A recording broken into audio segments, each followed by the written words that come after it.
Halo guys, kembali lagi di channel BG. Gue Hafiz Kurnia Ramadan. Sesuai judul, pemakaian 2 tahun iPhone 15 Pro Max. Seperti apa reviewnya setelah yang satu ini?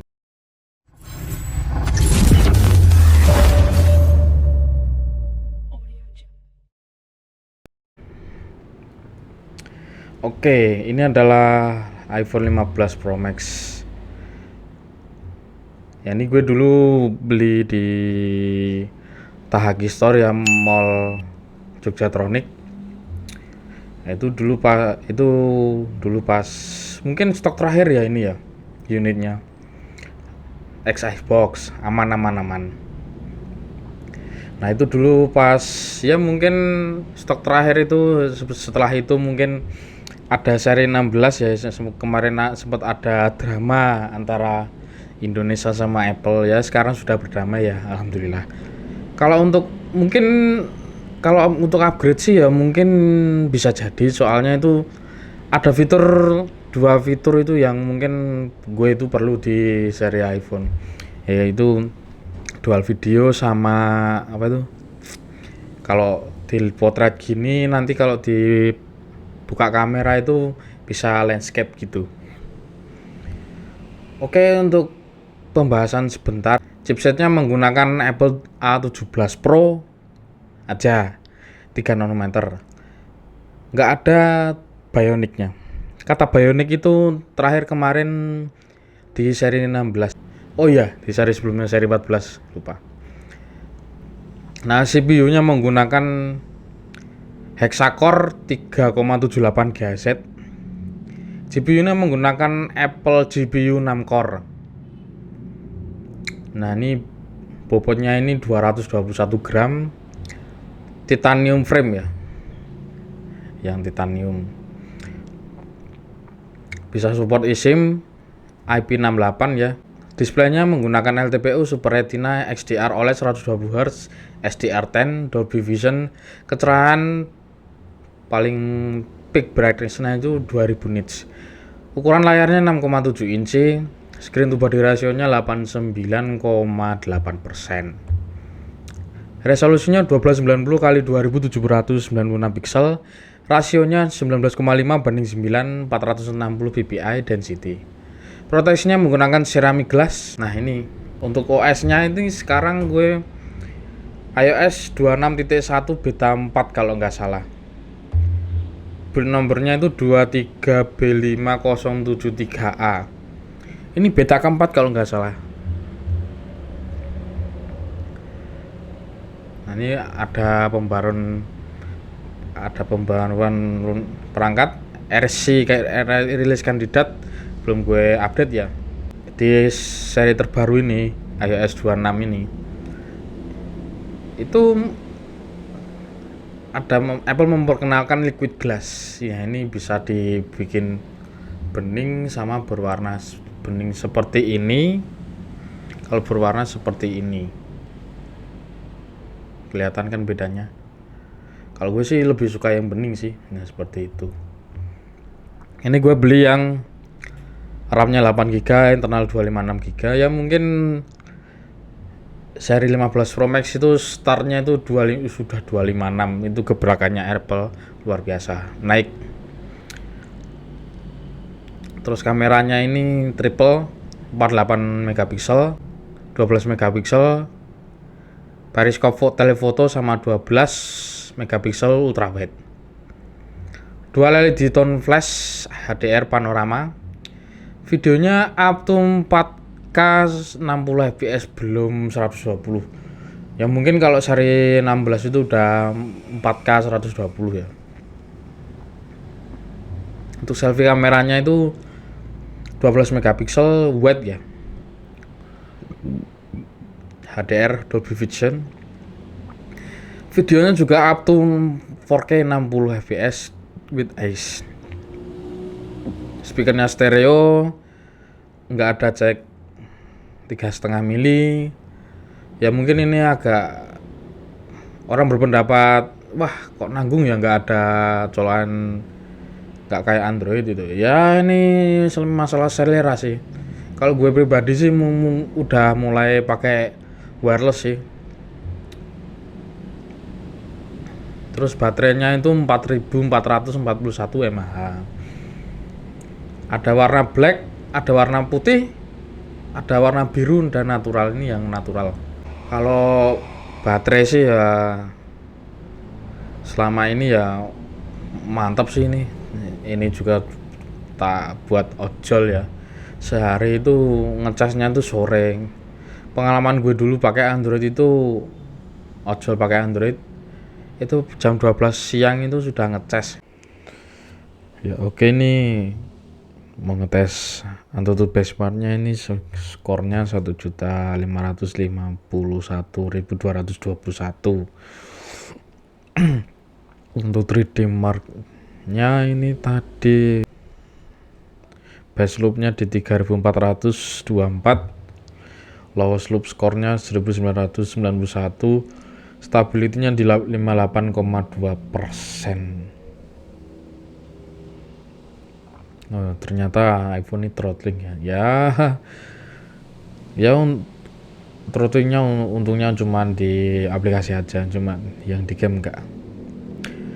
Geekbench-nya single core itu 2841, multicore-nya di 6927.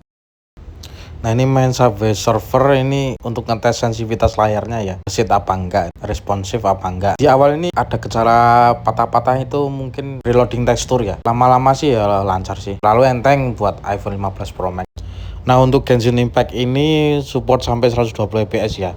Ya ini nggak tahu sih kalau stabil apa enggak. Intinya gue main 30 menit itu suhunya 45 derajat 46, sempet nyentuh 47 tapi langsung turun lagi. Dan selama 30 menit itu baterai berkurang 20%, agak boros sih. Di PUBG ini grafiknya ada yang baru ya, beta version itu super smooth 120 fps ultra extreme.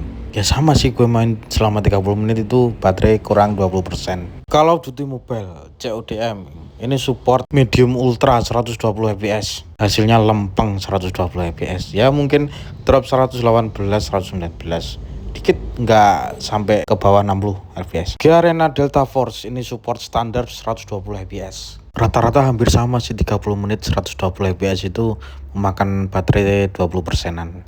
Arena Breakout tuh bisa custom 120 fps. Kalau ini sih game enteng, nggak terlalu berat, cuma gejala throttling dikit nanti normal lagi 120. Mobile Legend settingan terbuka itu ultra 120 fps lempeng, tidak ada throttling sama sekali. Oke, gimana performanya? Bagus kan? Masih galak di tahun 2025 ini? Oh ya tentu. Habis ini ngetes kamera ya guys ya. Check this out. Ya oke, ini pengetesan kamera iPhone 15 Pro Max up to 4K 60 fps. Belum support 120, nggak kayak iPhone 16 Pro Max. Sebenarnya kalau 120 fps itu penting gak sih guys? Coba komentar. Ini perekaman semuanya, ini HDR-nya nyala semua, langitnya bisa biru.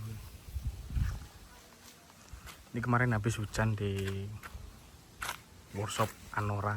Kamera depannya seperti ini, sama 4K 60 fps up to nya.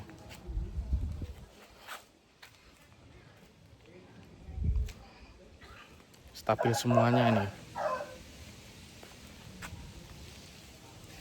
Buat panning ini enak banget.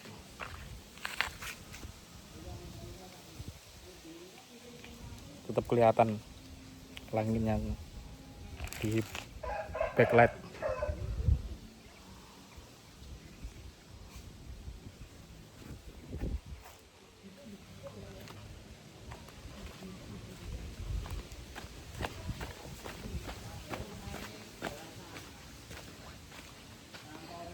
Nah, seperti itu kalau buat lari, buat tes lari.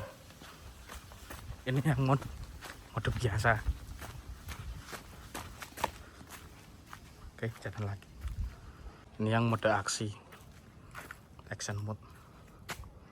Loh, tapi kok satu kali kok agak soft ya ini? Agak nge-wet sih ini.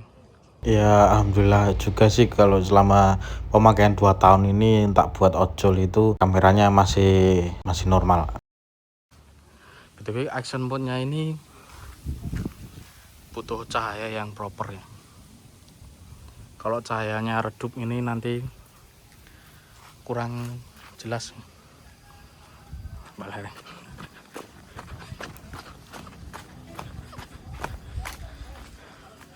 lari ini goyang-goyang banget ini. Padang coy.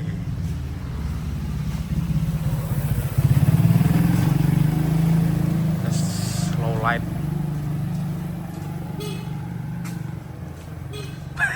Apa-apaan itu? Awake dhewe diparingi papan sing jembar kanggo nggelar wayangan. Nah, ngono ya Mak. Iya. Iki acara apa, Mak? Iki nampa dawuh nek mbiyen kuwi jenenge Kominfo. Kominfo ya Mak. Kuwi singkatan saka Kementerian Komunikasi dan Informatika. Oh ngono ya Mak. Iya. Kuwi biyen kuwi Kominfo. Nek saiki jenenge Komdiki no. Oh ngono ya Mak. Komdiki iki kepanjangane apa? Kementerian Komunikasi dan Digital no. Oh ngono Mak. Iya. Apa ku ning ndi? Apa ku ning ndi? Niki lali karo bojone. Nek kula tangi turu tak goleki bojo. Sing golek opane bojone? Bojo, soalnya HP ku nggo bojoku. Sekarang ini bakal menjelasin kelebihan dan kekurangannya ini. Ini kelebihannya ini performanya bagus banget. Cuman di awal ini katanya ada isu overheat. Dan sepengalaman pemakaian gue sih ya normal-normal aja sih. Ya mungkin tak buat ojol juga. Selama 2 tahun ini alhamdulillah kameranya masih normal. Terus ini iOS 26.1 beta 4 belum tak update lagi. Selanjutnya itu updatean itu RC version ya, rilis kandidat. Belum tak update lagi ini OS-nya. Ya ada liquid glass. Terus baterai health-nya itu ini 89% ya. Selama 2 tahun. Cycle count-nya itu nyampe 500. Nah, kelebihan selanjutnya itu ada game AAA. Ya ada Resident Evil 2, Resident Evil 3, Resident Evil 4, ada Resident Evil 8 Village, ada Death Stranding, ada Assassin's Creed Mirage. Di Android nggak ada. Soalnya di Android itu cuman ada game Indonesia, game horror ya. Nah, ini semoga masih bisa awet ya. Nah, untuk Bang kok nggak update ke 17 Pro Max? Nah, itu belum ada dananya ya. Support channel ini terus ya guys ya, supaya gue bisa beli 17 Pro Max. Karena ada 2 fitur yang gue butuhin sebenarnya. Ya, tapi kalau kamera belakang sih udah ada kamera sih, jadi nggak perlu. Soalnya itu sebenarnya kalau kamera belakang itu kan nggak kelihatan rekamnya itu dari arah mana, harus pakai cermin. Nah itu kalau mungkin ya next mungkin gue akan ganti 2 HP ya, 17 Pro Max sama Xiaomi 17 Pro Max atau Samsung ya. Ini dilema banget nih gue. Soalnya Samsung itu ya mungkin layarnya kena lightsaber sama apa itu. Ya mungkin kalau gue beli Samsung itu cuma butuh AI-nya aja sih, buat have fun aja sih. Ya nggak terlalu butuh sih. Pemakaian selama 2 tahun iPhone 15 Pro Max gue ya, semoga nggak ada kendala. Oke, segitu dulu videonya. Jangan lupa like dan subscribe ya guys. Bye bye.